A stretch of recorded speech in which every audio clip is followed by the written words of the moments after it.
Hello बड़ी, कैसे हैं सीएस एग्जीक्यूटिव के बच्चे यार? कैसे हो आप लोग?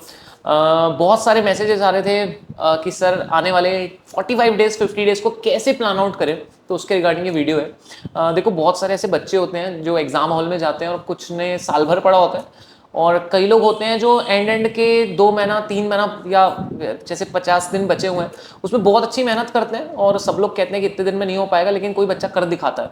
So it's your time now, exactly what I am saying कि जिन्होंने पढ़ा है अभी तक ये टाइम ज़्यादा अच्छा पढ़ना है, जिन्होंने नहीं पढ़ा है तो ये टाइम तो डेफिनेटली बहुत अच्छा पढ़ना है ताकि आप अच्छा स्कोर कर पाओ। देखो गाइस, अभी जितना भी टाइम बाकी है, सबसे पहले आप अपना एक एनालिसिस बनाओ। आप जो भी सब्जेक्ट्स हैं, एक ग्रुप दे रहे हो, दोनों ग्रुप दे रहे हो, सारे टॉपिक्स लिखो एक जगह और देखो कि आपका उसमें रीडिंग कैसा हुआ है, लर्निंग कैसी हुई है, आपको पता होनी चाहिए, है ना? कौन से चैप्टर की हो गई है, कौन सी नहीं हुई है, वो लिस्ट आउट करो। ठीक है, किसकी राइटिंग प्रैक्टिस हुई है, किसकी नहीं हुई है, लिस्ट आउट करो। ठीक है, तो आपको एक ओवरव्यू समझ में आएगा कि ये चैप्टर्स मेरे हो गए हैं, जैसे जेआईजेल में इतने हो गए, इतने नहीं हुए, एसबीएल में इतने हो गए, इतने नहीं हुए, कंपनी लॉ में इतने हो गए, इतने नहीं हुए। तो आपको एक ओवरव्यू समझ में आ जाएगा दोस्त कि किस तरीके से अभी आगे बढ़ना है, और जो नहीं हुआ है वो ऑब्वियसली अभी कर लो फटाक से। मेन लेक्चर देखने का टाइम नहीं है, रिवीजन से कवर अप करने की कोशिश कर लो। 90% चांस है हो जाएगा। ठीक है, एंड अब अब्बर सर ने एक वीडियो बनाई थी जिसमें रिवीजन की सारी, मतलब कि जो चैप्टर वाइज लिंक है वो उस वीडियो के डिस्क्रिप्शन में, वापस से इस वीडियो के डिस्क्रिप्शन में हम डाल देंगे, है ना? एंड आप लोग को अभी मेन चीज है कॉन्फिडेंस रखना है। देखो, जब हम लोग साल भर पढ़ रहे होते हैं, 6 महीना 10 महीना पढ़ रहे होते हैं ना, तो एक समय आता है जब ना ऐसा लगता है यार अब नहीं हो पाएगा, यार अब हो गया, अब यार मेरे से नहीं हो रहा है। बस वही समय है जब आपको एकदम अपने मन को कंट्रोल करना है और फोकसफुली अपने ऊपर ध्यान देके बहुत अच्छे से पढ़ाई को आगे बढ़ाना है। बिकॉज अभी अगर आप अब स्टॉप कर दोगे, थोड़ा सा स्लो डाउन हो जाओगे, बाद में बहुत असर करेगा। ठीक है, सो अगर कई लोग कंटिन्यूअसली पढ़ रहे हैं, छोटा छोटा ब्रेक ले लो और उसके मतलब 4 आवर्स 6 आवर्स या एक दिन का, और उसके बाद में वापस लग जाओ। That that is what I will recommend to you guys. अब देखो यार, कितने रिवीजन होने चाहिए एग्जाम के पहले? तो मेरे दोस्त, वैसे तो ऐसा कोई रूल नहीं है कि 2 ही रिवीजन हो, 3 ही रिवीजन हो। कई बच्चे 2 में भी पास हो जाते हैं, कई बच्चे 3 में, बट मेरे हिसाब से कम 3 होने चाहिए। तो टारगेट ये बनाओ 3 रिवीजन का दोस्तों।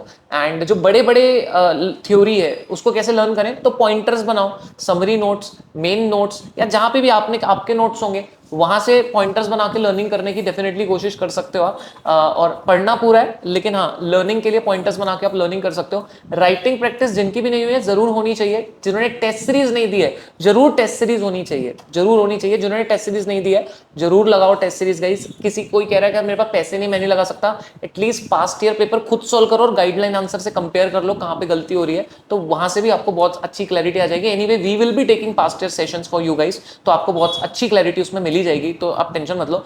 मेन चीज है फेथ रखो, हो जाएगा। जितने भी बच्चे डर रहे हैं, घबरा रहे हैं, एंजाइटी में है, जिनको लग रहा है कि यार यार मैं कैसे होगा, मैं भूल तो नहीं जाऊंगा, मेरे को डर लग रहा है, फेथ रखो, हो जाएगा। सबसे इंपॉर्टेंट है ये टाइम पे लूज ना करना faith, because most of the बच्चे इसलिए रोते हैं या इसलिए डर लगता है कि उनको मतलब ये लगता है कि यार मैं नहीं कर पाऊंगा, या नेगेटिव थॉट्स लाने लगता है। नेगेटिव थॉट्स बिल्कुल भी मत लाओ। पढ़ाई मैं अगर समझता हूँ थोड़ी कम भी हुई है, फेथफुल रहो, पॉजिटिव रहो कि हो जाएगा। अगर आप सोचोगे तो डेफिनेटली हो जाएगा, एंड उसी डायरेक्शन में आप काम करोगे। So that's the main thing guys, आपको अभी करनी है ना जी? हेल्थ का ध्यान रखना है, बट ऑब्वियसली, है ना? एंड स्लीप ऑब्वियसली इतनी भी कॉम्प्रोमाइज नहीं करना है कि हेल्थ पे बात आ जाए। दिन दिन भर सिर्फ पढ़ाई करनी है, टाइम पास बिल्कुल नहीं करना है आप लोगों को। एंड किस तरीके से आने वाले 50 दिन आप अपना शेड्यूल मैनेज कर सकते हो? सो देखो, करना किस तरीके से होना चाहिए, मतलब मैं कैसे पढ़ता था, मैं जेआईजेल जैसे अगर पढ़ रहा हूँ तो मैं जेआईजेल उठाता था, और जैसे मैं 4 दिन में खत्म करना है फॉर एग्जाम्पल, और से 400 पेजेस हैं, तो मैं डिवाइड कर देता था दिन के 100 पेज, और 4 दिन में इस तरीके से खत्म करता था। अगेन कंपनी लॉ या जो भी सब्जेक्ट्स में इसी तरीके से पढ़ता था मैं खुद पर्सनली। कोई 2 सब्जेक्ट करता तो अकॉर्डिंगली आपका प्लानिंग डिफर होगा, बट वो पेपर में लिखो कि आपका अगले हफ्ते का क्या टारगेट है, उसके अगले हफ्ते का क्या टारगेट है। डेली टारगेट, जब मॉर्निंग में उठते हो तो रिवाइज करो, आज मेरा डेली टारगेट क्या है, मुझे क्या पढ़ना है।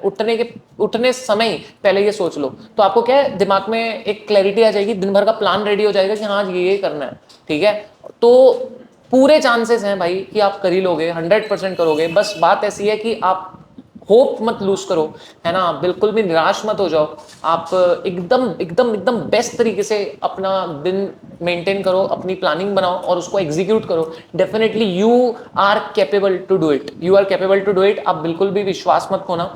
और बिलीव मी, मेरे को ऐसा लगता है अगर मैं कर सकता हूँ, ऐसे कितने सारे मैंने बच्चे देखे हैं जिनके जो वर्नाकुलर मीडियम से थे, जिनको इंग्लिश बिल्कुल नहीं आती थी, वो कर सकते हैं। आप डेफिनेटली आप तो कर ही सकते हैं। सो मैंने बिलीव मी ऐसे ऐसे रिजल्ट्स देखे हैं कि भाई चमत्कार लगता था कभी कभी, लेकिन वो मेहनत है। तो आप लोग भी मेहनत करो, अच्छा 45 days 50 days and definitely you will do it. So this is how you have to go. So yes, अच्छे से पढ़ाई करो एकदम जबरदस्त तरीके से। एंड यूनिक एकेडमी के लेक्चर्स, मैराथन्स आते ही हैं और हैं ही आपके पास में।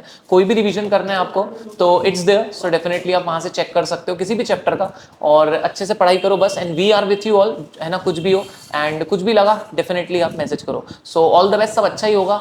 फेथ रखना है, 100% हो जाएगा। मेहनत करनी है, डेफिनेटली होगा। देखो ठीक है जी, मिलते हैं, बाय बाय।